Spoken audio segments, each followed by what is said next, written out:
Bem-vindos a Desmistificando a Liderança.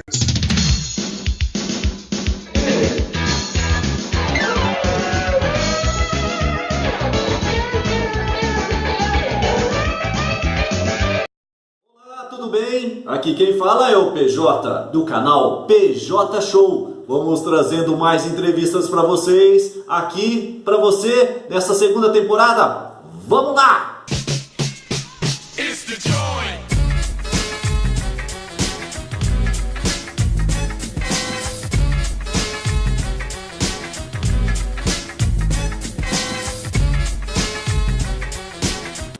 Quem vai falar hoje? Que assunto falaremos?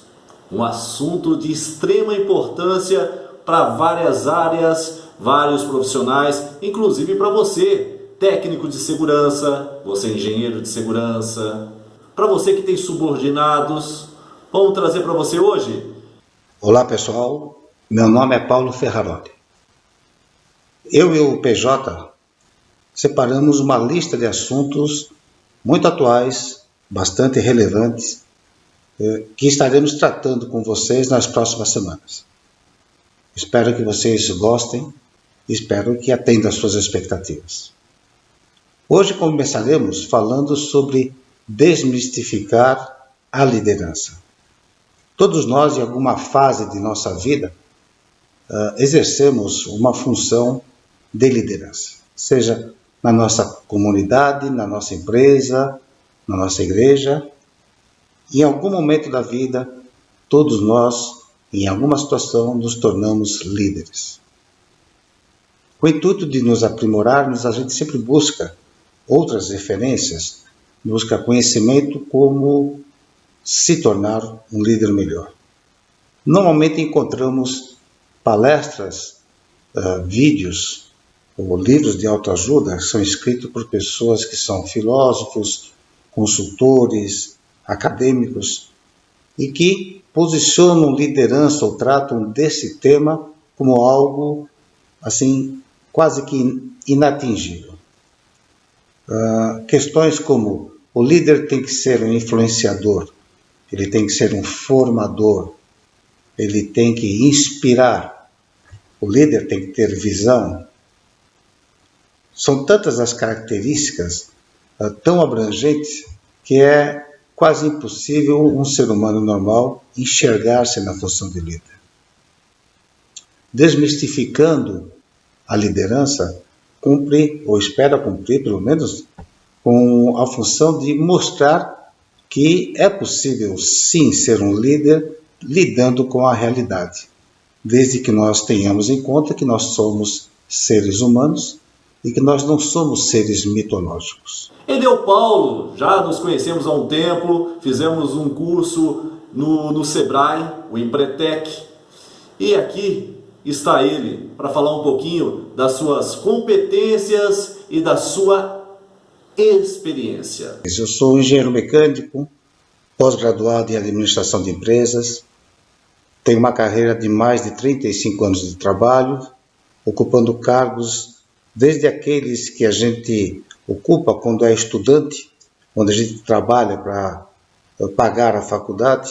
Eu trabalhava num banco da meia-noite às 6 horas da manhã, e até cargos onde, já trabalhando como CEO de uma empresa para a América do Sul, eu trabalhava das 6 da manhã até meia-noite. Nesse período, eu vivi, trabalhei e estudei em diversos países, França, Inglaterra, Estados Unidos, Argentina.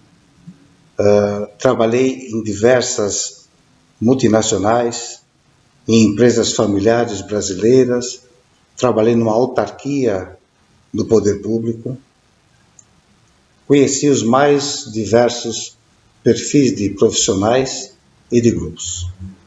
Por isso, liderança para mim tem um caráter prático, não acadêmico, não filosófico. Paulo, que aspectos que são normalmente abordados, né, dentro dessas palestras ou dos livros, né, de liderança que você acharia relevante relevante e que você abordaria ou mencionaria, e que aspectos são mitológicos dessa alga de liderança que você menciona bastante, e o que você pode nos dizer para a gente, né, a respeito de tudo isso? Vamos lá, PJ. Quando eu estava na Inglaterra sendo entrevistado para o cargo aqui na América do Sul, eu conversava com o presidente da companhia e ele me perguntou naquela fase da entrevista, depois de já termos conversado sobre finanças, contabilidade, marketing, aspectos da economia brasileira, ele me perguntou o que eu achava sobre liderança. Eu, dando risada, falei para ele que se eu soubesse o que é liderança, eu teria escrito um livro, ficado rico, teria descoberto o santo grau da administração e não precisaria estar ali pedindo emprego para ele. Depois de termos dado risada, eu comentei que nós não podemos destituir o conceito de liderança do fato de que de liderança se exerce dentro de um grupo. Tem outros aspectos que depois eu vou comentar com vocês, mas o primeiro aspecto que eu comentei com ele é que o líder ele tem que saber qual o perfil do grupo que ele lidera. Há grupos maduros e grupos imaturos. Há grupos maduros para uma determinada tarefa, mas o mesmo grupo pode ser imaturo para outros tipos de tarefas. E dependendo dessa análise do líder, ele pode assumir uma postura que é um líder servidor para um grupo que é maduro. Então ele apenas conduz o grupo tem maturidade para que todas as pessoas sejam ouvidas, todas as opiniões sejam levadas em consideração. Ele é maduro para se autogerir e não perder tempo em aspectos irrelevantes. Então o líder ele vai apenas acompanhando e garantindo que as ações e as decisões sejam tomadas de forma madura. Mas então, esse primeiro líder é um líder servidor, ele é um líder mais no sentido oriental, que você lê nos livros como O Monge e o Executivo, ou tantos livros que falam da filosofia oriental aplicada à administração ocidental. No entanto, você tem situações onde os grupos são imaturos, pessoas não são devidamente preparadas. Existe muita tensão, muita disputa dentro do grupo. Então, nesse caso, o líder ele tem que ser um líder no sentido mais ocidental, um líder John Wayne. Ele tem que entrar, ele tem que garantir, ele tem que conduzir, ok? Se necessário, pressionar. Então, não adianta você falar em liderança sem pensar que o líder está dentro de um grupo. E, normalmente, esse aspecto ele é tocado muito superficialmente quando ele é tocado dentro das palestras. Os palestrantes normalmente preferem dizer que o líder tem que ter visão. Eles dão ao líder um papel assim de algo assim estratégico, de enxergar ao longe. No entanto, no dia a dia, o papel do líder é muito mais de garantir resultados. Tendo falado sobre a relação do líder com o grupo, isso é tão complexo que caberia aqui quase que uma hora falando sobre todos esses aspectos, e nesse particular, acadêmicos são melhores, ok? Mas o segundo aspecto que eu gostaria de relevar é o fator tempo. O teu estilo de liderança vai depender de quanto tempo você tem para levar o seu grupo a realizar uma tarefa. Se lhe é dado um objetivo dentro de um ambiente estruturado, com recursos disponíveis, você tem tempo para pegar até um grupo imaturo e treiná-lo, motivar pessoas, mostrar horizontes, fazê-las entender os aspectos relevantes daquela tarefa e começar a trabalhar. Fazer o famoso PDCA, de planejar, executar, medir e alterar. E no final desse período, muito provavelmente você vai chegar lá com o grupo. Mas nem sempre as tarefas são assim, né? Muitas vezes as tarefas são urgentes.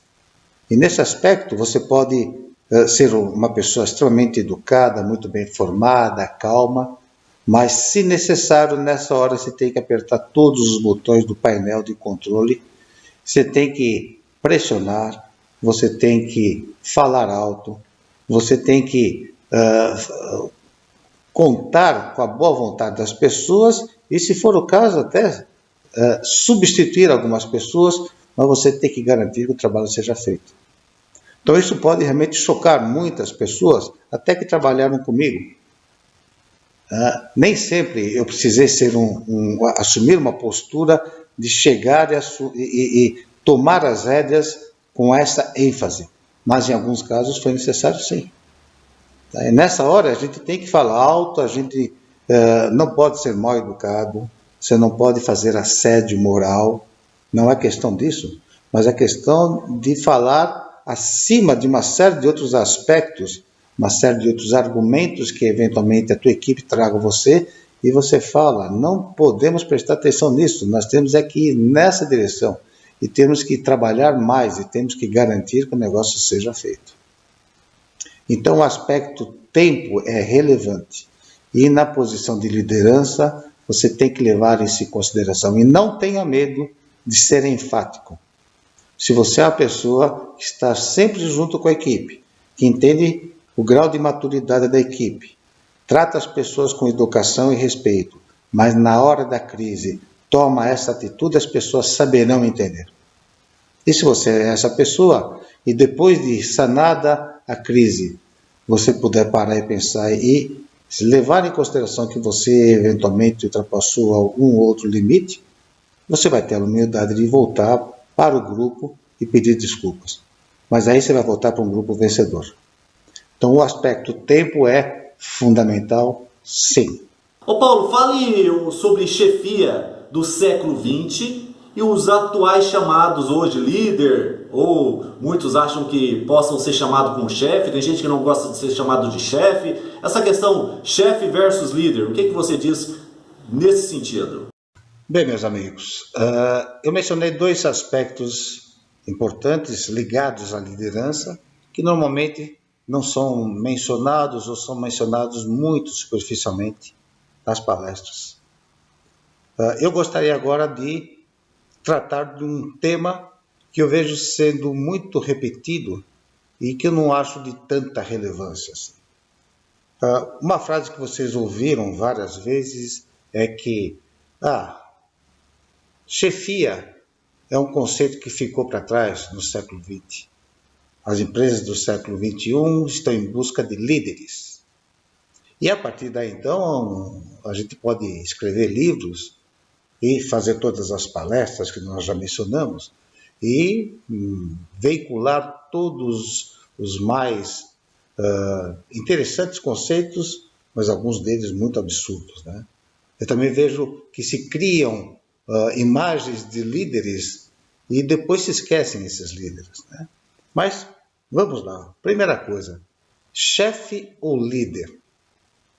Líder é algo que as empresas procuram para o século XXI e chefe ficou para o passado? Não, esqueça isso daí.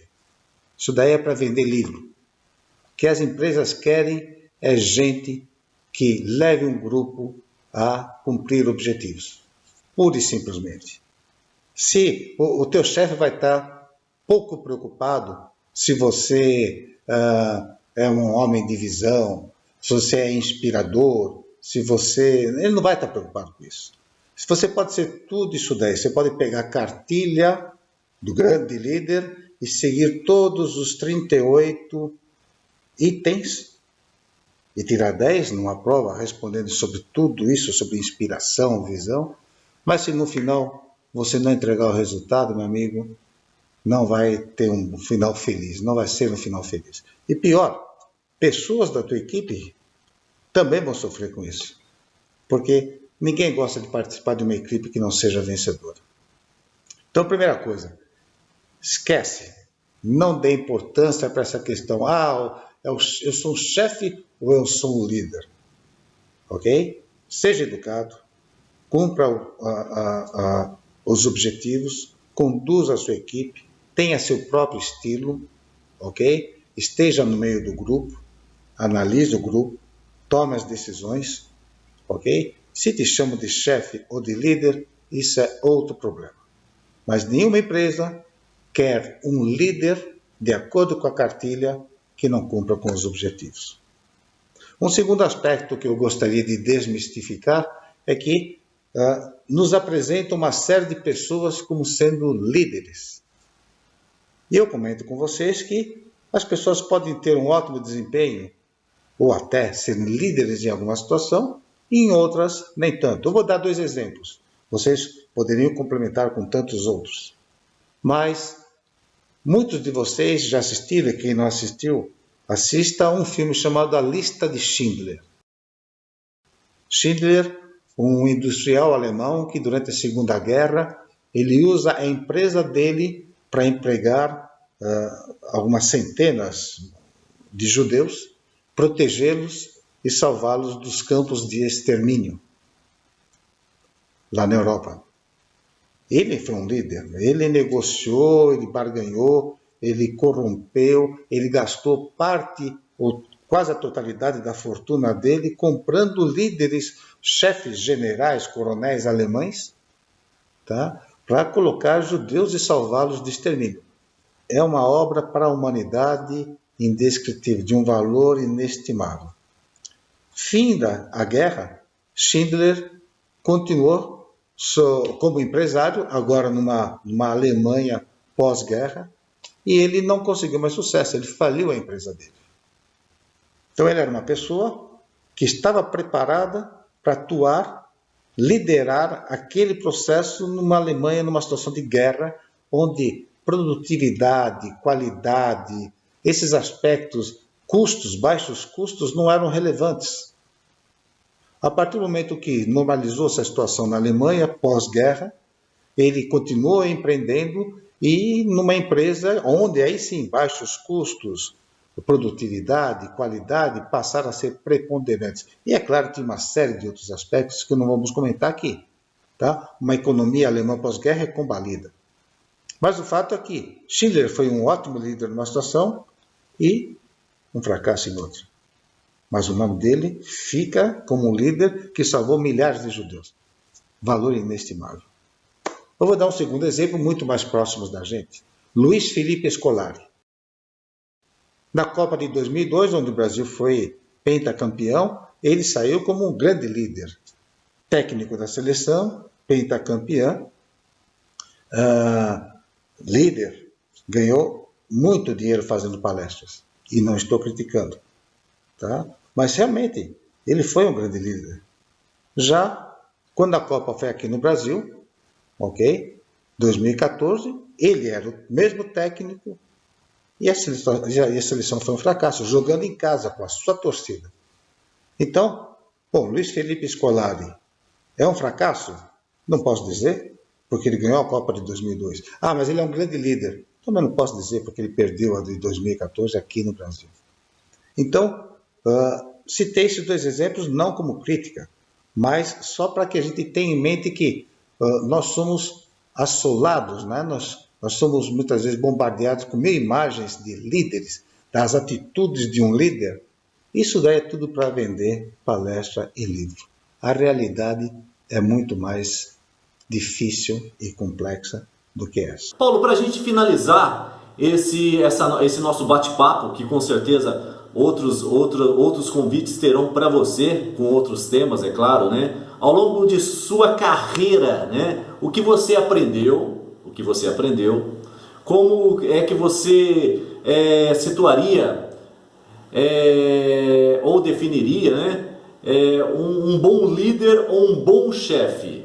Bom, caminhando para o final então, PJ, o que eu posso dizer como resumão de todo esse tempo, de toda essa experiência, de toda essa vivência? Primeiro, um líder tem que estar consciente que ele vai trabalhar sob pressão.